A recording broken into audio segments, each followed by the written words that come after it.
주님께서 여러분과 함께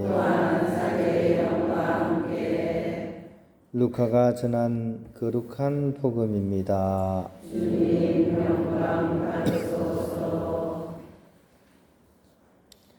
그때 예수님께서 말씀하셨다. 불행하여라 너 코라지나, 불행하여라 너 벳사이다야. 너희에게 일어난 기적들이 티로와 시돈에서 일어났더라면 그들은 벌써 잘옷을 입고 죄를 뒤집어쓰고 앉아 회개하였을 것이다. 그러니 심판 때 티로와 시돈이 너희보다 견디기 쉬울 것이다. 그리고 너 카파르나움아, 내가 하늘까지 오를성 싶으냐? 저승까지 떨어질 것이다. 너희 말을 듣는 이는 내 말을 듣는 사람이고 너희를 물리치는 자는 나를 물리치는 사람이며 나를 물리치는 자는 나를 보내신 분을 물리치는 사람이다. 주님의 말씀입니다. 그리스도님 참여합니다. 네, 평안을 빕니다. 네, 오늘 우리 본당의 주보 성인이신 아시시 성 프란치스코 기념일을 보내고 있습니다.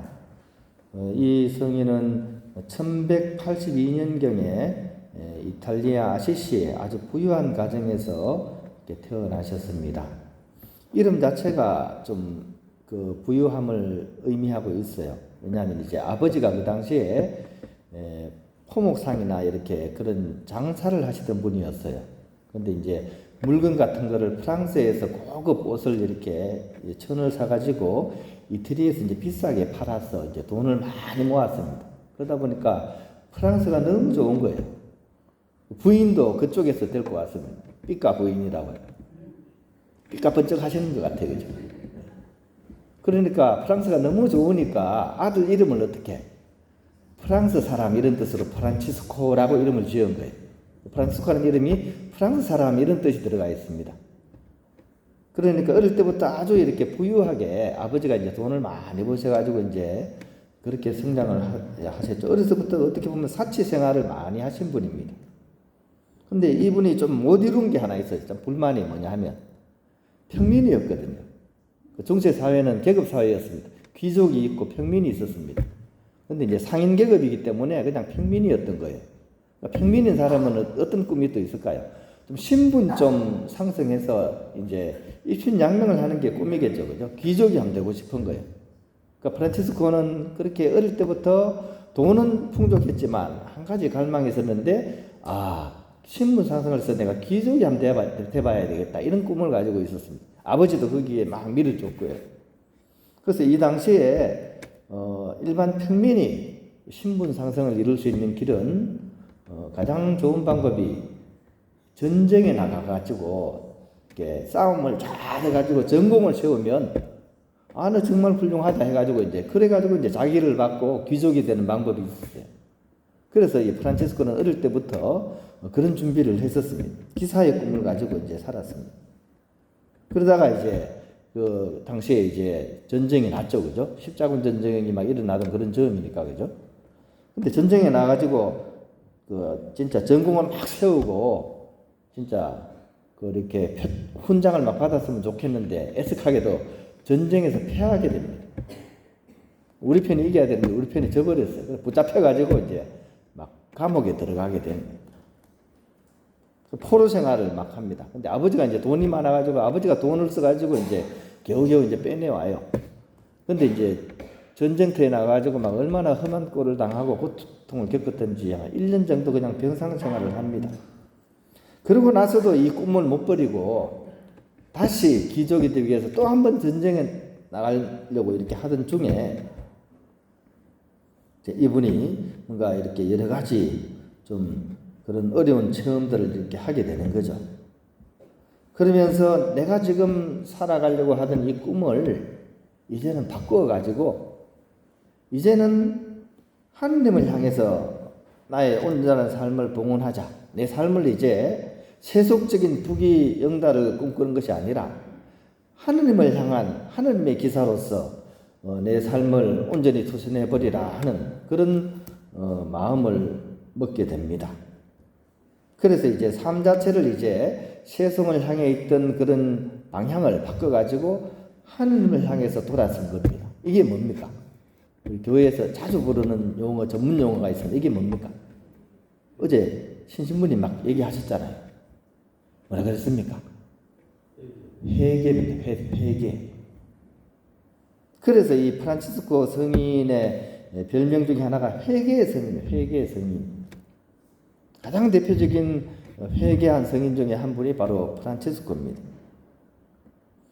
그러면 우리 회개가 뭔지를 오늘 이 주기를 통해서 다시 한번 우리가 마음에 새기면 좋을 것 같아요. 어저께 막 우리 전례하면서 또 보좌 신부님이 딱 마지막에 멋지게, 그죠? 성 프란치스코의 마지막 장면을 쫙 보여줬죠, 그죠? 어땠습니까? 많은 분들이 눈물이 핑 돌지 않았습니까, 그죠? 그래가지고 우리 수녀님한테 물어서 수녀님 그거 듣고 눈물이 핑 돌죠? 그러니까 눈물이 하나도 안 나던데요. 왜 그럴까요? 회개를 안 해서 그래요. 회개를 안 했어. 보좌 신부님 잘하죠, 그죠? 옛날 연극 배우였어요. 연극 배우. 그래서 자기가 울면서 막 연기를 했잖아요. 아무튼 그죠? 우리가 회개해야 된다는 사실을 프란치스코 성인을 통해서 우리가 오늘 한번 깊이 느껴봤으면 좋겠어요. 오늘 복음이 사실은 그런 내용을 담고 있어요. 오늘 복음에 보면 예수님께서 코라지나, 카파르나우마, 베사이다야 하면서 그 도시 이름을 막 얘기하면서 막 이 도시를 막 꾸짖는 장면이 나와요. 이 도시가 어떤 도시일까요? 코라진, 카파르나움, 베사이다. 이 장소는 예수님께서 공생활을 하실 때 가장 중요한 주 거점이었어요. 가장 많이 활동하신 곳이에요. 특히 여기에서 많은 제자들도 여기서 뽑아오고요. 또 기적도 많이 일으키시고 정말 온갖 정성을 다 쏟으신 도시가 바로 코라진, 카파르나움, 베사이다입니다. 그런데 예수님께서는 오늘 복음에 보다시피 무엇 때문인지 아주 마음먹고 꾸중을 하세요. 네가 하늘에 오를성 싶으냐? 꼬꾸라진다. 오히려 지옥불에 떠질 것이다. 이렇게 할 정도로 아주 심하게 꾸중을 하세요. 왜 그럴까요? 지금 너희들이 가지고 있는 행복이 오히려 불행으로 바뀔 것이고 하늘 끝까지 오를성 싶으냐? 저승 끝에 떨어질 것이다. 심판날에는 고통까지 겪을 것이다. 은총이 저주로 바뀌고 기적이 심판으로 되고 생명이 죽음으로 내려앉을 것이다. 왜 이렇게 할까요? 왜 이렇게 심하게 얘기를 할까요? 왜 무엇이 어떤 점이 원인이 되었을까요? 기적이 바로 눈앞에서 일어났지만 정작 스스로가 바뀌려는 마음이 없었기 때문입니다. 다른 말로는 회개하지 않은 것입니다. 즉 예수님의 말씀을 듣고 또 그분의 기적을 체험하면 잠깐 기분은 좋아져요. 와, 저런 일이 입이 막 귀에 걸립니다. 저런 일이 있을 수가. 근데 결국 스스로가 바뀌는 회개가 되지 않으면 이거는 아미타불은 아미타불인데 무슨 아미타불이에요?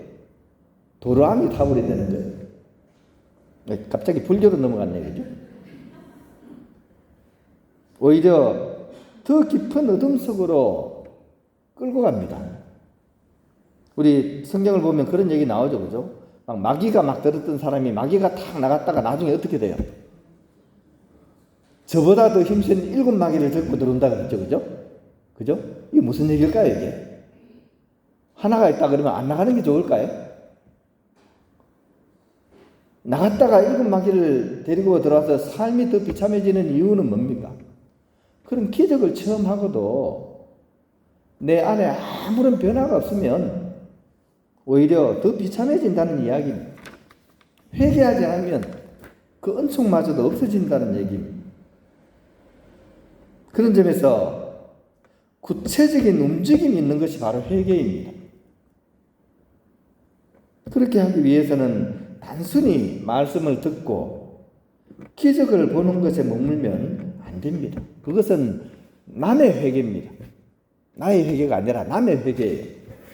남의 회개를 보고 입이 막 떡 벌어져서는 소용이 없습니다. 그래서 나의 회개를 위해서 우리가 해야 될 제일 첫 번째 일이 성찰입니다. 성찰. 내 삶을 돌아봐야 돼요. 내 삶을 깨워서 들여다볼 때 비로소 그때부터 회개의 첫 발자국이 뒤져지게 되는 거죠. 우리 본당 들어올 때 플랜카드 붙었죠, 그죠?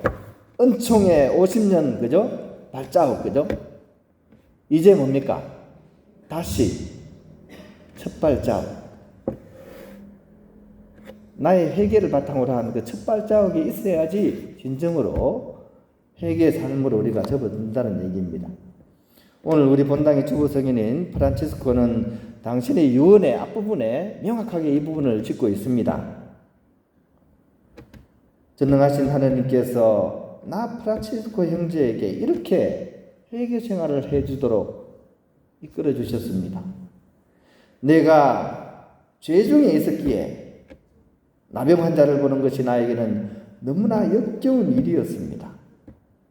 하지만 주님 친히 나를 그들에게 데리고 가셨고 나는 그들에게서 자비를 베풀었습니다.